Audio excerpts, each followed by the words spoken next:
The theories and ideas shared in this episode are based on publicly available information and are for the purpose of creative thought and entertainment.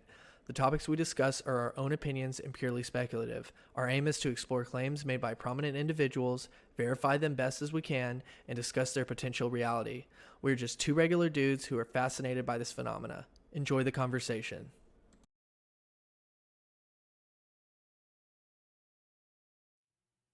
So this next clip is brought to us from Lex Friedman's YouTube channel. The source for it would be Lex Clips. So this one's going to be "Is Bob Lazar lying?" Kind of the public's idea on Bob and some of his claims to see if there's much if they hold any validity. Mm-hmm. So let's check it out. Like Yeah. you have that kind of time for Bob Lazar, Yes. Yes. but maybe not for Donald Trump. No, that's different because Bob Lazar, what he's talking about. Like I wanted to know with the Bob Lazar thing. I wanted to know first of all. I want to be around him and see if I could smell bullshit. Did you? Like, No. okay. No, I didn't, man. That was what's weird about it.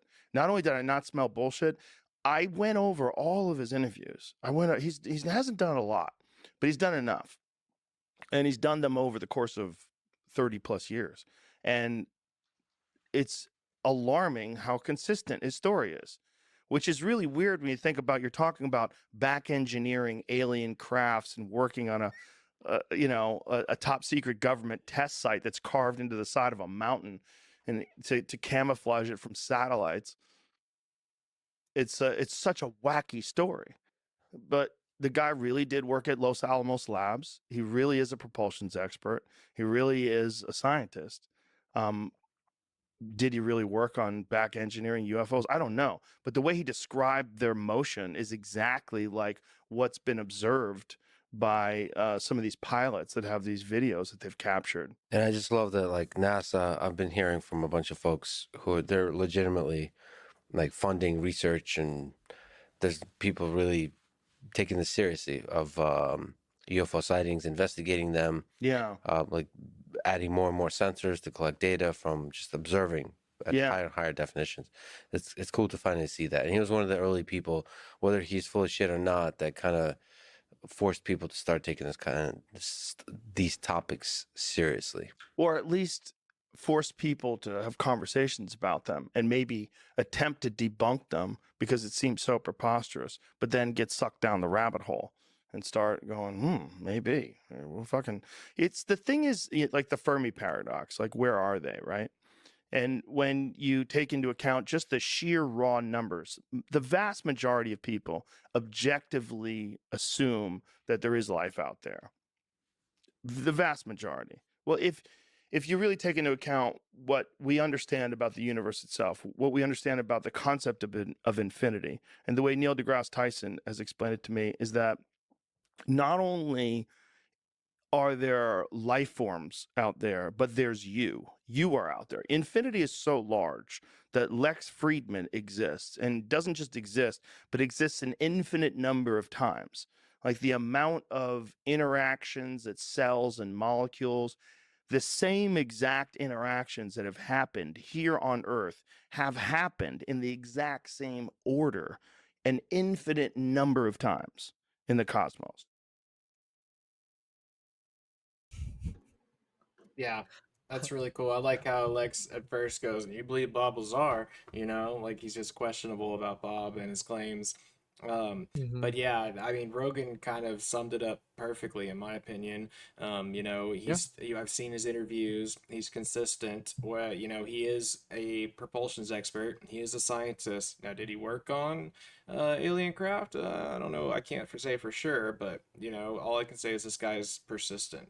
Right. And what he claims seems very credible based off of how he makes you feel and off of his words. Yeah.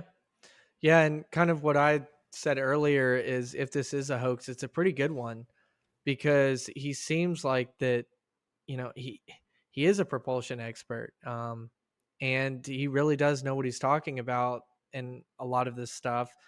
So, and you know, they've there's a story that like George Knapp and Jeremy Corbell that they took Bob Lazar through Los Alamos Labs to prove that he had worked there because at first there was stuff saying he never worked here, he's never been around this area, and people that worked there recognized him and said, "Oh, hey, Bob." Da, da, da, da, da. And so that was kind of what Rogan was saying. He did work here. He did do these things. And it's obvious that he's a propulsion expert. I mean, he built a jet car, and you can hear when he's talking about it. It's not, he built that jet car. Somebody didn't go and build that for him, and then he's speaking about it. No, he built that thing. And to me, it's like, if there is any validity to this, or if it is a hoax, I mean, you picked the right guy to do it, because this guy he's fairly believable. I'm not saying that everything that he says is true, or, he could have also, like what we were discussing earlier, been fed BS, those documents and everything that he was, reading and fed from his work. It could have all been BS. So I don't know. It's interesting, and it, as you are starting to kind of see, and as more we review more stuff, it's not as debunked as some people will make it out to be. There's some credibility here, in my opinion, and I'm not saying that it is true, but it is interesting. Yeah, for sure. Very interesting stuff that he has to say. Mm-hmm. So this next clip is once again brought to us from the Joe Rogan podcast, the YouTube channel Powerful JRE, and this is going to be what former Intelligence Secretary Christopher Mellon thinks of Bob Lazar. So some more information on how the public and other individuals receive Bob and his ideas and claims. So let's go ahead and check it out. The Joe Rogan Experience. And then that brings us to Lazar's depiction of how these things worked, that they somehow or another bend gravity, these things that he worked on, which is the model that's on the desk there. That's supposedly a detailed model of what that thing looked like that he worked on. The sport model, I think they called it. That's what he called it, Yeah. When you watch him talk and you hear him give his description of his time working there and what he saw and what he thinks those things are, what was your take on that? I thought it was curious and interesting. I mean, I've been to Area 51. I didn't see any flying saucers or anything like that. What did you see? I saw Defense Department experiments being performed and training activities and that sort of thing. Nothing that the taxpayer would object to. But, of course not. But it's a big range. There's a lot of stuff going on out there, and there's Right. a lot of adjacent ranges. If you look at the Area map, S4, actually, where he was. that's what he said. Yeah, That's what he said. What What's your I take on found him, his though? explanations curious. Yeah. How so? The complexity of it, and the fact that he talked about Laurentium, for example, and then decades later, it turns out that apparently there is a more stable form of that than That's element 115. sounds right. I couldn't tell you for But sure. it's called Laurentium. Laurentium. That sounds like something from Battlestar Galactica. You know, we need the This all Laurentium this to stuff power takes the you ship. into that, Yeah, right? right. So now I'm a little skeptical about his claims, I have to say. A friend of mine claims to know the gal who was his supervisor when he worked out there and knows what he was actually doing and where he was located, and claims that he was a guy who checked radiation on badges. That's it. Yeah, And so all the rest is fiction. according to that story. And this is a person that you know? Yeah, Maybe that person's full of shit. maybe. How about that? You know, Maybe I they don't work for have the the ground government. truth on this, Yeah. but It's but interesting. he did falsify his educational records, and he's been involved in some other things, and it just doesn't. You track talking about with the what, MIT records? Yeah. Yeah. He explained that to me. He said that he was working on something for the government and they sent him to MIT to learn something. And I can't say too much. I'll tell you off air because he told me not to talk about it. But it makes more sense when you hear his description of it, that essentially it wasn't documented that he was studying there, because what he was doing was really a terrible thing, a terrible experiment they were working on. When I explain it to you, maybe it'll make more sense. Okay. Maybe not, though. Maybe he's full of shit. Maybe he lied about that. What's interesting, though, is he's told the same exact story since the late 80s. And he doesn't seem full of shit. Now, some people are really good at lying. And, I've been tricked before, and I'm sure you have too. There's some people that are just sociopaths. They're really good at... Yeah, they don't even know they're lying. They're convinced in their own head while they're spinning it. He's obviously very intelligent, and he obviously knows a lot about science. He knows a lot about propulsion systems, and he really did work at Los Alamos, which is interesting because he's actually on the employee roster. Yep. And they tried to say that he didn't. He knew people that were there. He knew the layout of the building. When he went there with George Knapp, they went through the building. He knew exactly where everything was, and he knew the people that worked there. So he really did work there, apparently, allegedly. His story, what's interesting to me is that, again, it's the same story over and over and over again. And then what's also interesting to me is that he knew and took friends to a place where they were testing these things out. And he knew where it was, and he knew when they were doing it, and he brought his friends out there, and that's when they got arrested. And it's a very, I think there's some consistency there. That is hard to explain. How would he know where to go and what was going on? There are some possible answers to that. I've poked into this a bit. Supposedly, there was a bar off base where the scientists and a lot of the aviators and people would go and hang out. He was frequented that place and picked up information. So, I hear stories on both sides of this. I don't know what the ground truth is, and I remain skeptical. But hey, there's a lot of crazy stuff going on. I enjoyed his company.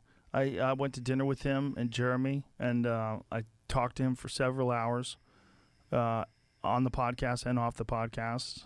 I don't know, I don't. But it's a weird one because he never made any money doing that. He never made any money telling that story. I'll tell you another story offline. We can exchange stories offline. I'm excited. I can't wait for this to be over now. Catch new episodes. Yeah, so that's. I really want to hear that interesting. story. Me too. That's the whole thing. And I wanted to hear Joe's reason for why he went to MIT and what the horrible thing he was doing was. We just love the whole David Grush. Oh, I'm gonna have to talk to you in a skiff, huh? Right. Yes. I can tell you that story offline or in a skiff. Yeah. Thanks, Joe. Yeah, but no, I think Rogan stated exactly how I feel, and what you've been saying earlier. He's an intelligent, smart guy. He seems credible, but at the end of the day, we don't know if he's a sociopath or a liar, but we can only just go by what he's presented to us and how he makes us feel. So, yeah, I think that was well said on Joe's part. Yeah, and you can see too that Chris Mellon, he already kind of has a bias towards it, and because of that, I'm just a little skeptical. Whenever you see that bias, this is what we just see. You're gonna have one bias one way and one bias the other way, where Chris Mellon is kind of just like, oh, I heard this or I heard that from this debunker or that debunker. I heard this story. And it's just not an accurate representation of Bob, in my opinion. I just don't like basing, a story like this off of I heard this story from this person or this story from this person. Yeah, that was a little bit weak. Yeah. Yeah, I understand, we're just basing off somebody else's story, Bob's story, but again, whenever you're trying to debunk it, don't try to debunk it by saying I heard from so and so or I heard from so and so. It's just be very skeptical when you hear the word debunked. Again, that doesn't mean just believe everything, but also don't just close the door on something whenever somebody uses the word debunked. Do your own independent research and verify yourself what this person, why they've considered this debunked, why they put that label on it. And this is a good situation where Joe's like, no, what I know might actually change your perspective on that. Yeah. Because from Bob himself, he gave me this reasoning behind this, which made a lot of sense. Right. Right. Yeah, no, that's a very good point. I mean, Yeah, at the end of the day, he did come in kind of with a negative attitude. One of the things I wanted to mention was when he said, "Oh, I've been to Area 51 and I've seen what's there." I'm like, "Are you sure?" And then did you get the public tour, like, or the tour that they give people that are visiting? Because I doubt you're gonna Right. see all this classified stuff when you go there. You That's a good know? point. Yeah. Yeah. Yeah, did he see a different version than what's really going on over there? Right, right. Right. I guarantee he wasn't let into certain rooms or shown certain information. I mean, yeah. Right. And he did make an interesting point about Lazar being at a bar Hmm. where a lot of the employees work, and you can kind of get information by, getting people drunk and getting them to talk about, the layout of things and stories related, you know. But it is still interesting that if Bob was able to, go through those hallways, go into the different areas, and all of the employees recognized him, Yeah. you know you don't get that from just bar stories. You've got to be in there. Right. So that is one thing that I'm like, okay, the bar story holds a little bit of water, but whenever you kind of dissect it a little bit more, it's kind of like, that would crumble down if you actually went there, if you went into the buildings and interacted with the staff. Well, one thing is, I think the bar story might be more about his time at Area 51, but knowing everybody when he went there, that was more at Los Alamos, but I could be wrong. That's true. Yeah, Yeah. yeah. Yeah, you might be right on that part. So, um, yeah. And was Los Alamos, was it that was separate from S4, right? Yes, yeah, that's Los Okay. Alamos has been famous for where they developed the atomic bombs. Yeah. So I know, but Los Alamos would also he would have been working as a physicist. Yeah, potentially. I'm not sure Yeah. exactly, but yeah, but I think So it's been proven though that yeah, he there's definitely there's a works lot of there. stuff. Hmm. Yeah. Yeah, it is a whole It's bunch. really hard to say he did this or he did that, and at the end of the day just make up your own, thoughts about it all. Yeah, exactly, exactly. But yeah, it's good to show both sides of the coin, to Mhm. see that the people that kind of believe Bob and the people that try to discredit Bob. So, Right. And to Christopher Mellon's credit, he is a very credible person. He does have a lot of high security clearances, and if somebody were to be able to kind of figure it out, whether he's going to tell us or not, Chris Mellon would be the guy that could probably get to the details and figure it out. I'm sure that you know there's definitely a lot more that he's holding back than what he you know makes it out to be. He right. kind of says, "Oh, I'll share one little conversation." I'm sure there's more stuff that he figured out. Oh, no doubt. No doubt. All right. All right, everybody. So this is going to be our last clip, and this is from the Danny Jones podcast. Danny has a lot of really interesting guests on his podcast, and this man right here that he's interviewing, his name is Jeremy Riss, RYS. You can find clips and the full podcast on Danny Jones's podcast YouTube channel. Again, really cool stuff. This clip is really interesting to me because, well, you'll see why, but it's very interesting, and I definitely have some pushback um, for what Mr. Jeremy Riss has to say about Bob Lazar. So let's get into it. I'm excited to see Andrew's reaction to this one as well, and can't wait to talk about it. All right. Yeah, this is my first time viewing it, so let's check it out. Anything that was claimed classified from Bob Lazar's story, every single thing that he says was classified, we've found in sources, unclassified public sources before that. I can name every single piece of classified intel that he's ever spoken about. I can cite that in sources that predate his disclosure. So he's not a whistleblower of anything. All this stuff was in public domain. It was all unclassified out there for anyone to find. Anything that Ah, interesting. Interesting. I Yeah, mean, I can see where he's coming from because, yeah, Bob Lazar is a smart guy. So if he wanted to make a really interesting story and get some publicity, he could just go and pull things, if they're all public record, like this man is stating. right. So, Andrew, Mhm. correct me if I'm wrong here. All right. Let's kind of go over some of the classified things that you can find in the public record. Mm.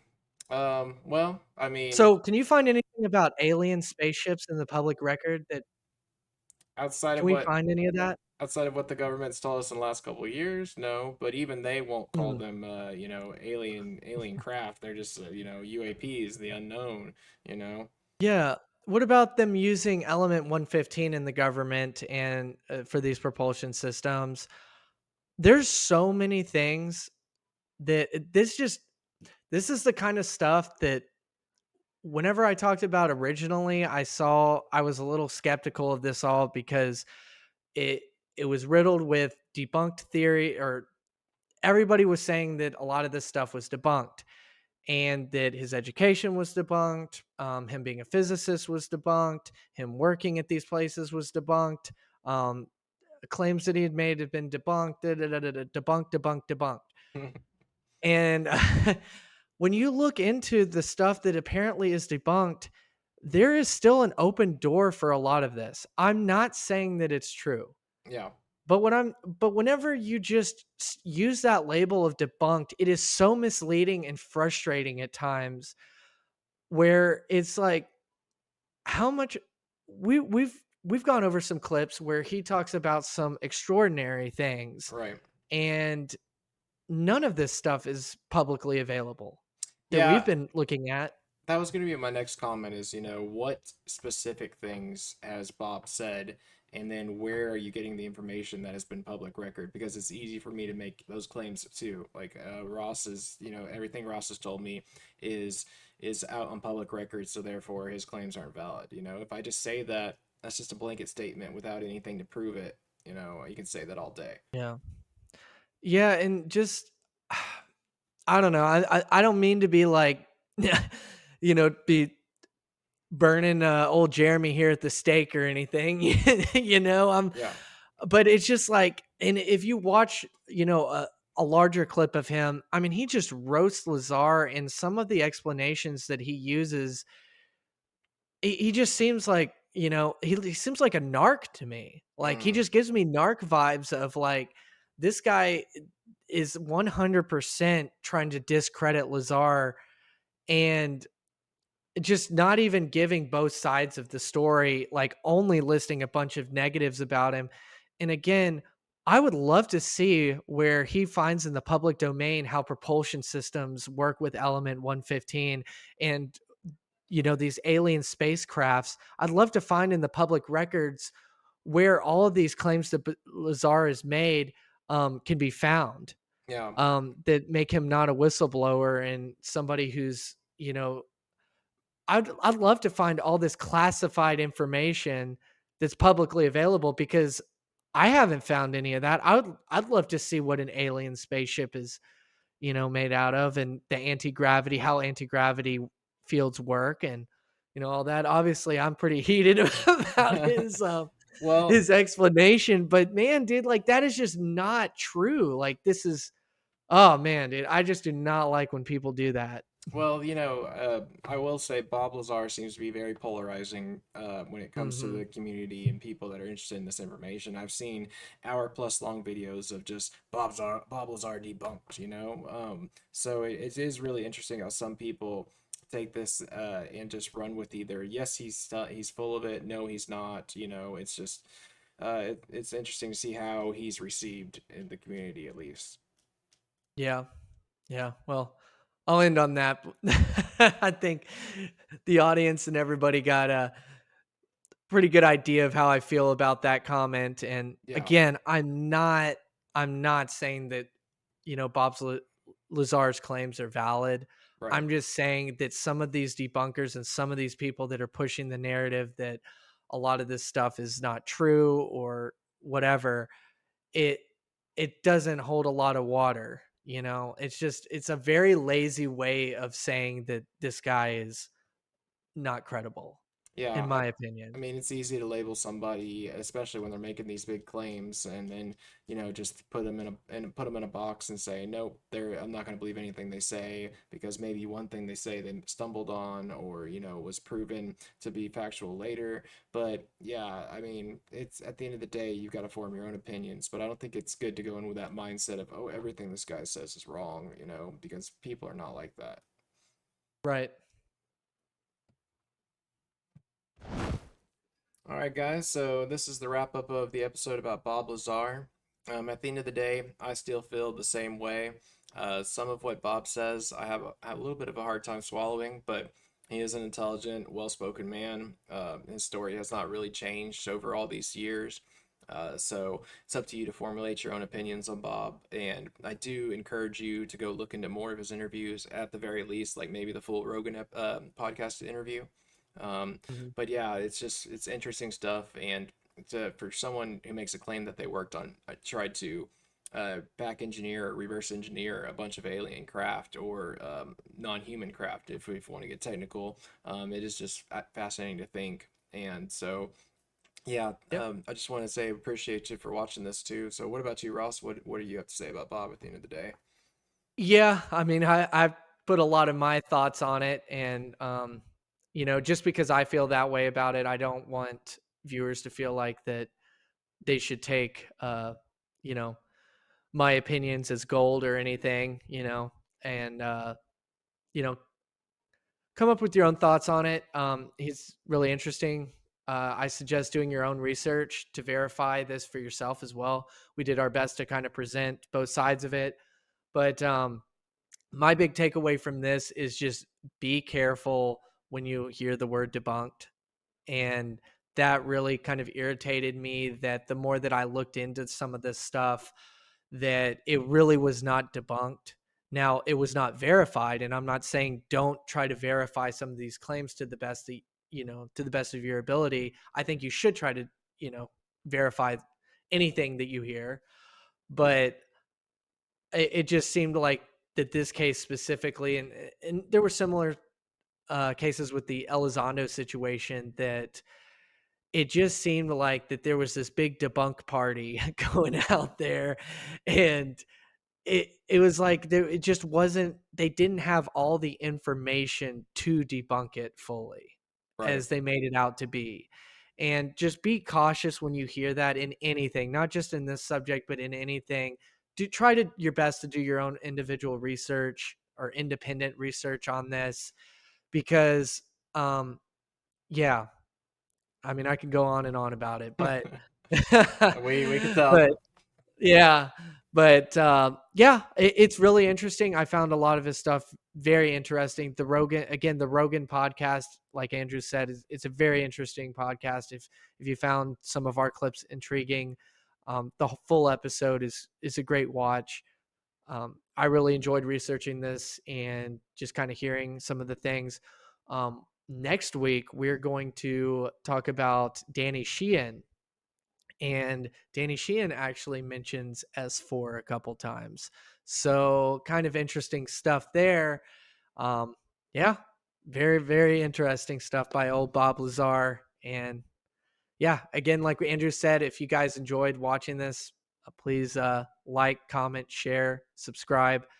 We are a small YouTube channel, and it really does come a long way for you guys to interact with our content, show support, and get this topic out there. We feel like that this is an important topic and a fun topic to talk Yes. about. So get it out there. And, if you enjoyed this video, please let us know down below. We'll do our best to interact with everybody. But we have a lot of fun filming these and talking about this topic and researching it. And we do our best that we can to uh, put out everything. Also, if there's a topic that you want us to cover, don't be afraid to drop that in the comments too. Yeah. So we love learning new things and going down rabbit holes when we need to. So yeah, if there's something you want to cover or something that you think we left out, feel free to comment to us, or post it on our X channel. All right. Yeah. Well, Andrew, I guess this means that the Rusty Saucer is out. Signing out. Have a good one, guys. Thanks again.